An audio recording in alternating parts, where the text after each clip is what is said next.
When my parents told me they'd hired a new babysitter, I was indifferent. It was the summer before 8th grade, and I had bigger concerns, like trying to beat the high score on my favorite game. Mrs. Sutherland, the babysitter, seemed nice enough at first. She had an old-fashioned sort of charm, always smiling and dressed in long floral skirts. But something about her gaze lingered too long, as if she were memorizing every detail about me. She was chatty with my mom, laughed at my dad's jokes, and brought me cookies on her first day. When my parents had to leave for a weekend conference, they asked if I was comfortable staying with her at her home. "It'll be fun," she said with a grin that didn't quite reach her eyes. "I've got a big house and I can make your favorite meals." Her house was at the edge of town, surrounded by tall pines that cast shadows even in daylight. The windows were small and high up, the kind that didn't let much light in. The air smelled faintly of lavender and something else, a sour metallic scent I couldn't place.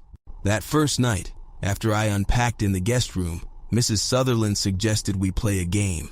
She called it family. She handed me an apron and introduced herself as Mom. Her voice softened unnaturally, almost like she was imitating what she thought a mother should sound like. I laughed, thinking it was a joke, but her eyes grew hard. "It's important to play along," she whispered, her hand tightening on my shoulder. The game went on for hours. She corrected me if I didn't use the right tone, if I didn't smile the way she wanted. I went along with it because arguing seemed worse. By the second day, I started noticing strange things. The doors to the house were locked, not just the front door, but every door leading to the outside. "It's for your safety," she explained, her smile as tight as her grip on the keys she jingled in her pocket. I tried to act casual, but I couldn't shake the unease creeping up my spine. It was that evening, while flipping through the channels on her ancient TV, that I saw it. My face. On the news. Missing boy. Last seen Friday afternoon. Parents pleading for his safe return. My stomach turned to ice. "Mrs. Sutherland," I called, my voice shaking. She didn't respond. I bolted to the hallway, but she was already there, standing at the edge of the shadows. "You're safe here," she said, her tone dripping with sweetness. But her eyes, they were dark, unblinking, as though she knew I'd just seen the broadcast. That night, I locked the door to my room with the little bolt I found. I barely slept, jolting awake at every sound. Outside, the pines swayed in the wind, their silhouettes clawing at the windows like skeletal fingers. And somewhere, just faintly, I swore I heard the sound of her laughing. Morning came, but the pale sunlight filtering through the tiny window did little to erase the tension in the air. I barely slept, and every creak of the house made my skin crawl. Mrs. Sutherland greeted me in the kitchen with a plate of pancakes and a smile that seemed too wide. "Did you sleep well, sweetie?" she asked, her voice syrupy. She still had the keys in her pocket, jangling softly as she moved. I nodded stiffly, keeping my eyes on the plate.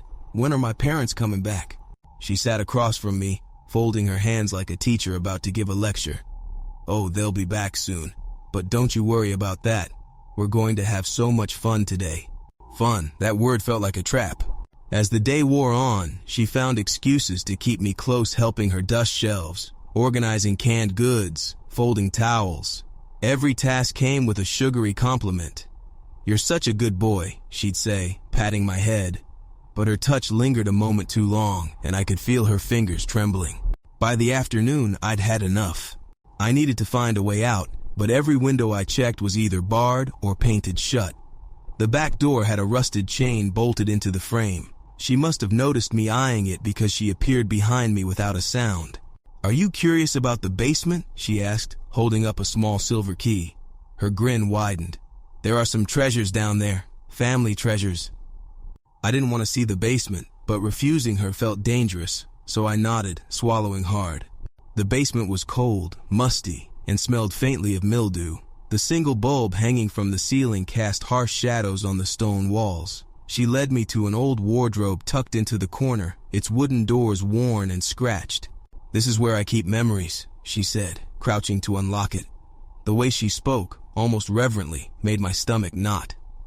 Inside were stacks of photo albums, loose Polaroids, and a tangle of old toys dolls missing limbs, a stuffed bear with a torn ear. She picked up a photograph and handed it to me.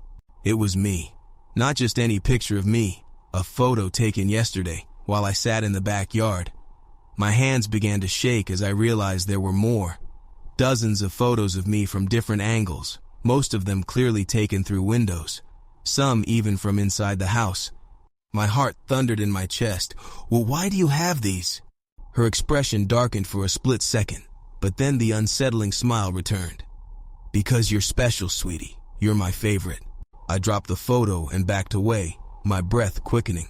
I need to go to the bathroom, I stammered. Oh, don't be silly. We're not done yet. Her voice had an edge now, and she grabbed my wrist with surprising strength. Her nails dug into my skin as she tried to pull me back toward the wardrobe. That's when I saw it, a Polaroid half sticking out of the pile. It wasn't me this time. It was another boy, younger, maybe 9 or 10. He had the same hollow-eyed look I'd seen in my own reflection this morning. In the next picture, he was blindfolded, and the one after that, his face was pale, lifeless, slumped against a wall. I yanked my wrist free, nearly tripping over a crate as I bolted up the stairs. Her laughter followed me, cold and sharp, echoing in the narrow stairwell. I didn't stop running until I was back in the guest room. My heart felt like it was trying to escape my chest. I slammed the door and threw the little bolt in place, though I knew it wouldn't keep her out for long. Her house was a fortress, and I was trapped. I needed a plan. Outside the door, I heard her voice, calm and sing-songy. Oh, sweetie, don't you want to finish our little project? It's rude to run off like that. I didn't respond. My eyes darted around the room, searching for something, anything that could help me. There was a wooden chair, a lamp, and the bed frame. Hardly an arsenal. Then I spotted the closet. The idea was risky, but it was all I had. I pulled the closet doors open, revealing a pile of neatly folded blankets. Buried beneath them was an old metal toolbox. I flung it open and found a screwdriver, rusted but sharp. My hand shook as I gripped it, my only weapon. The doorknob rattled. Sweetie, open up, she called, her tone saccharine but edged with steel. This behavior isn't like you. The screwdriver felt useless in my hand, but I clutched it tighter. I didn't have a better option. The rattling stopped, and for a moment, there was silence. Then crack! The sound of splintering wood filled the air as she began pounding on the door. I stumbled back, my legs bumping against the bed frame. I don't want to hurt you, she cooed, her voice muffled by the door. But you're making this very hard for me. My stomach churned as I realized how determined she was to get in. The frame of the door bent inward with every blow. I needed to act fast. The window. I rushed to it, ignoring the bars, and scanned for anything I could use. My eyes landed on a loose metal screw holding one of the bars in place. I jammed the screwdriver into the head, twisting furiously. The sound of the pounding grew louder, more frantic. Don't you dare try to leave me, she shrieked now, her voice raw and furious. Sweat dripped down my forehead as I fought with the screw. It was loosening, but not fast enough. The door behind me groaned, ready to give way. I tried not to imagine her face when it did. Pop! The screw fell free, one down. I moved to the next one, twisting so hard my knuckles ached. The door splintered again, a sharp crack echoing in the room. My breath caught in my throat as I turned back. A piece of the door had broken away, and through the jagged hole, I saw her eye. Bloodshot, unblinking. A snarl curled her lips. You're going to ruin everything, she growled. We were supposed to be perfect. I turned back to the screw, my movements frantic now. The second screw fell free. I shoved at the bar with all my strength. It wobbled but didn't give. Crash! The door burst open behind me. I whipped around, screwdriver raised. Mrs. Sutherland stood in the doorway, her chest heaving. Her smile was gone, replaced by a twisted mask of rage. In her hand was a length of rope. You're not leaving, she hissed, stepping closer. I didn't think, I just reacted. I lunged at her, jamming the screwdriver forward. She shrieked as it caught her arm, the force enough to make her stumble back. I bolted for the door, but her hand shot out, grabbing my ankle. I hit the floor hard, my chin slamming against the wood. She yanked me back into the room, her grip vice-like. Bad boy, she screamed, her voice cracking with fury. I kicked wildly, my heel connecting with her knee. She howled and let go just long enough for me to scramble free. I didn't look back as I tore out of the room, my lungs burning and my legs trembling beneath me. I didn't stop running until I was back in the hallway, my breath coming in ragged gasps. My ankle throbbed where she'd grabbed me, but I didn't dare slow down. The house felt larger than before, its walls narrowing, its shadows growing deeper. Every creak of the floorboards echoed like thunder in my ears. Behind me, I could hear her limping after me, muttering incoherent words that twisted into sharp bursts of laughter. She wasn't chasing me outright. No, she was hunting, savoring the game. I had to find a way out. The windows were useless, the doors locked tight.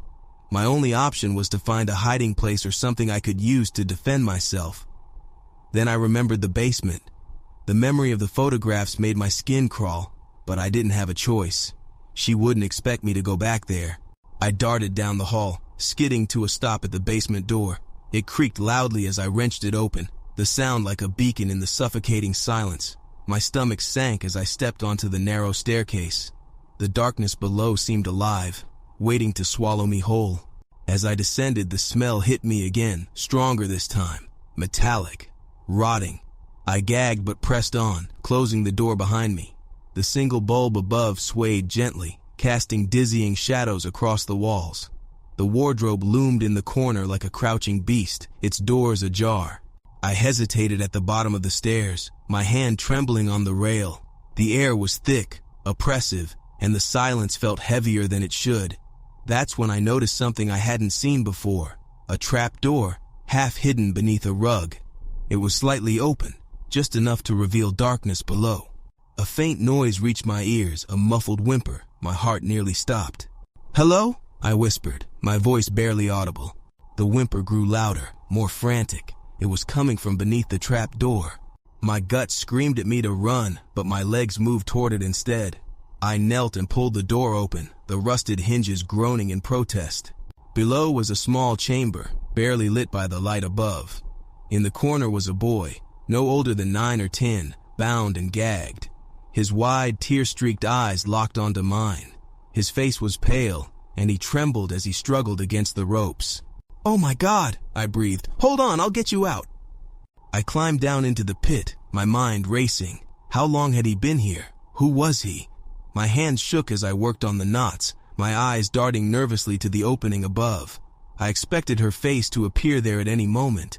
"She's crazy," the boy whispered as soon as I removed the gag. His voice was hoarse, barely audible. "She keeps talking about family. Said I could never leave." "I'm getting us out of here," I said, trying to keep my voice steady. But the truth was, I didn't know how. This house was a labyrinth, and she had the keys. Still, I couldn't leave him behind. I had just loosened the last knot when the trapdoor slammed shut above us. Darkness enveloped the chamber and I froze. A moment later, I heard her voice, muffled but unmistakable. "You should have stayed in your room," she said, her tone laced with venom. "Now you've ruined everything."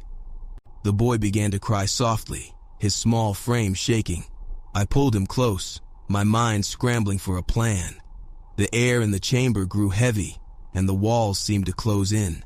Above us, I heard the scrape of furniture being dragged across the floor. She was sealing us in. The darkness in the chamber was absolute. I could barely hear the boy's trembling breaths over the pounding of my own heart. Above us, the faint sound of Mrs. Sutherland humming drifted through the wood, a sickly sweet lullaby that made my stomach turn. "We need to move," I whispered, gripping the boy's arm. "There has to be another way out." He nodded, though I could feel his fear in the way his body tensed. Together, we shuffled through the cramped space, feeling our way along the cold stone walls. The smell down here was overpowering decay, mixed with damp earth. My stomach lurched, but I forced myself to focus. "What's your name?" I asked quietly, trying to keep him calm. "Oliver," he said, his voice trembling. "She took me. Months ago, I think. I don't know how long." His words sent a shiver down my spine. Months. She'd kept him hidden down here all that time. My fingers brushed against something rough and splintered. I knelt and realized it was a wooden crate, its lid slightly ajar. Inside were scraps of fabric, old shoes, and Polaroids. Dozens of them. just like the ones I'd seen in the wardrobe upstairs. Faces stared back at me, children, their eyes wide and empty. Some looked scared, others lifeless. My throat tightened as I dropped the photos back into the crate. "We need to get out now," I said, my voice barely above a whisper. "Stay close to me." Oliver nodded, gripping my hand tightly. We continued feeling our way along the walls until my fingers grazed something metallic, a vent. The grating was loose, and with a little effort, I managed to pry it off. Cool air wafted through, carrying with it the faint scent of pine. It was a tight fit, but it might lead us out. "You first," I whispered to Oliver, helping him into the vent. "Crawl as quietly as you can." He wriggled inside, and I followed, the cold metal pressing against my arms and knees. The vent was narrow, suffocating, and every movement echoed like a gunshot. I held my breath, praying she wouldn't hear us. As we crawled, the humming from above grew louder, closer. The sound shifted, almost as if it were coming from all around us. Then I heard it, a soft whisper, so faint I almost missed it. "Don't leave." I froze, glancing behind me. The vent was empty, save for the faint outline of Oliver ahead. The whisper came again, clearer this time. "You can't leave." My chest tightened. The voice wasn't hers. It was layered, overlapping, like a dozen voices speaking at once. I swallowed hard and kept moving, trying to ignore the prickling sensation crawling up my spine. Ahead, Oliver stopped abruptly. "It's blocked," he whispered, his voice shaking. "I can't get through." I crawled up beside him and saw the problem. A rusted grate bolted into place. It was too sturdy to pry off with my bare hands. "Move back," I whispered, trying to stay calm. "Let me try." As I worked on the grate, the whispers grew louder, a cacophony of voices that seemed to press against my skull. Faces began to flicker in the darkness beyond the vent, hollow eyes, pale skin, mouths twisted into silent screams. "She'll find you," one of them hissed. "Don't try to leave." Oliver whimpered behind me, clutching my arm. I redoubled my efforts, tugging at the bolts until one finally gave way with a sharp snap. I worked on the second bolt, sweat dripping down my forehead despite the cold. The humming stopped. My blood turned to ice. The silence was worse than the whispers. I didn't dare turn back, but I could feel something behind me, something watching. The second bolt snapped free. I kicked at the grate, sending it clattering to the ground. Fresh air flooded the vent, and I shoved Oliver through the opening. "Go!" I hissed, following close behind. We tumbled out into a narrow crawl space beneath the house. Dim moonlight filtered through slats in the walls, illuminating piles of discarded objects, broken toys, torn clothes, even a crumpled baby carriage. It was a graveyard of forgotten things. "She's coming," Oliver whimpered, tugging at my sleeve. A creak above us confirmed his fears. Heavy footsteps echoed through the house, growing louder with each passing second. "We need to keep moving," I said, pulling him toward the faint outline of a door at the far end of the crawl space. The door at the end of the crawl space was barely visible in the dim light, its edges warped with age. My heart pounded as we stumbled toward it, each step echoing like a gunshot in the suffocating silence. Behind us, the floorboards creaked rhythmically, her footsteps deliberate, unhurried, as though she enjoyed drawing out the moment. "Faster," I whispered, gripping Oliver's arm. His small hand clung to mine, trembling but determined. When we reached the door, I tugged at the handle. It groaned but didn't budge. My panic surged. "It's stuck," I hissed, yanking harder. The footsteps above stopped suddenly, replaced by silence. Then came her voice, drifting down through the floorboards. "You can't leave me, sweetie. I've worked so hard for this family, I won't let you ruin it." Oliver whimpered, clutching my side. I pressed my ear to the door and heard a faint rustling on the other side. Something was blocking it. Desperation surged through me as I slammed my shoulder against the wood. It barely shifted, but the noise spurred something on the other side. A scuffling, then the distinct sound of something being dragged away. The door creaked open just wide enough for us to squeeze through. I pushed Oliver ahead, glancing over my shoulder. Shadows stretched and twisted in the crawl space, and for a brief, heart-stopping moment, I swore I saw her face peering through the slats in the floor, wide-eyed, smiling. We tumbled into what looked like an old root cellar. its walls lined with shelves of jars filled with unidentifiable murky substances. The air was damp and heavy, and the only light came from a single flickering bulb hanging overhead. "There," Oliver whispered, pointing to a narrow staircase at the far end of the room. It spiraled upward, leading to what I hoped was freedom. I grabbed his hand and we ran, our footsteps thudding against the stone floor. The bulb above us sputtered and died just as we reached the staircase, plunging the room into darkness. Behind us, the door slammed shut with a deafening crash, and her voice rang out, sharp and furious. "Bad children get punished!" I shoved Oliver up the stairs, my heart hammering in my chest. The steps creaked and groaned beneath our weight, and I could hear her closer now, moving faster, the sound of her breathing ragged and animalistic. "Keep going!" I urged as Oliver stumbled on the steps. I hauled him upright, my own legs screaming with every movement. At the top of the staircase was another door, this one bolted shut with a heavy iron latch. I fumbled with it, my hands slick with sweat as her footsteps pounded closer. The latch finally gave, and the door swung open into the cold night air. I pushed Oliver through and followed, slamming the door behind us. We were outside, standing in the overgrown backyard of her house. The moon hung low in the sky, casting eerie shadows across the tall grass and gnarled trees. "Run!" I shouted, dragging Oliver toward the woods. The house loomed behind us, its dark windows staring like empty eyes. But before we reached the tree line, the back door burst open, and there she was, silhouetted against the light spilling out from the kitchen. "Come back here," she screamed, her voice piercing the stillness. In her hand was a rusted cleaver, its blade glinting ominously. I didn't look back. My lungs burned as we tore through the underbrush, branches clawing at our clothes and skin. Oliver tripped, and I scooped him up, adrenaline surging through my veins. Behind us, her footsteps crashed through the woods, her voice a mix of sobs and rage. "You're mine! You can't leave me!" We burst into a clearing, the moonlight illuminating a narrow dirt road. In the distance, headlights approached. I stumbled toward the road, waving my arms frantically. "Help! Please, help!" The car slowed, its tires crunching against the gravel. A man stepped out, his face etched with confusion. "What's going on?"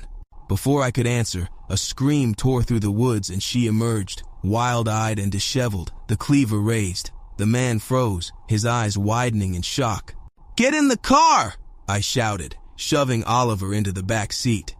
The man scrambled back inside, slamming the door as she lunged toward us.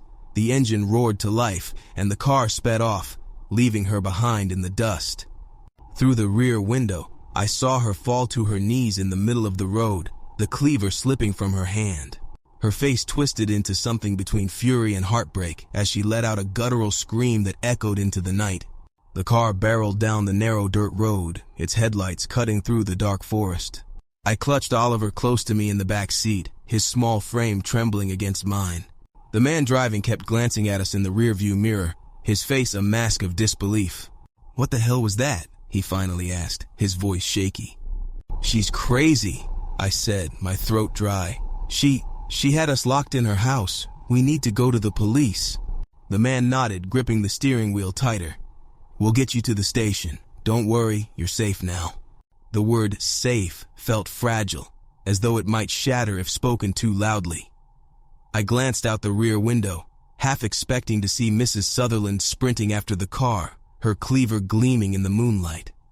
But there was only darkness, vast and empty. When we arrived at the police station, everything felt like a blur. Officers swarmed us with questions, their faces a mixture of concern and confusion. I told them everything, the locked doors, the blindfolds, the photographs. When I mentioned Oliver, an officer's face went pale. "Oliver," he said, his voice trailing off. "Wait here." He returned minutes later with a folder, his expression grim. "You said your name is Oliver?" he asked, crouching to the boy's eye level. Oliver nodded, clutching my arm. "You've been missing for over 6 months. Your parents, they thought you were gone forever." Tears welled in Oliver's eyes, and I squeezed his shoulder, my own relief tempered by the weight of what he'd endured. The officer turned to me, his tone serious. "And you? When did she take you?" "Just this weekend," I said. My parents hired her to babysit me. They had no idea what she was really like. The officer's jaw tightened. Her real name isn't Sutherland. We've been looking for her for years. She's abducted at least 3 children that we know of, Oliver included. You're lucky to be alive. A shiver ran down my spine. What happened to the others? I asked, though I wasn't sure I wanted to know. He hesitated before answering. We found their remains near her old house. She moves frequently, always changing her name, her routine. You boys were her latest project. The word hit me like a punch to the gut. I thought about the photographs, the whispers in the vent, the chilling way she'd called me sweetie. A sick feeling churned in my stomach. The next few hours passed in a whirlwind of paperwork, phone calls, and tearful reunions. Oliver's parents arrived first, their cries of joy mingling with sobs as they embraced him. My own parents came shortly after, their faces etched with worry and guilt. We had no idea, my mom whispered, pulling me into a hug. We thought she was safe. She fooled everyone, I said, my voice hollow. But the truth was, I still felt her presence, her twisted words echoing in my mind. Weeks later, I found myself lying awake in my bed, staring at the ceiling. The house was quiet, but every creak made my heart race. The nightmares came often, her face in the doorway, her laughter in the shadows. My parents insisted on therapy, and while it helped to talk, the memories felt like scars that would never fully fade.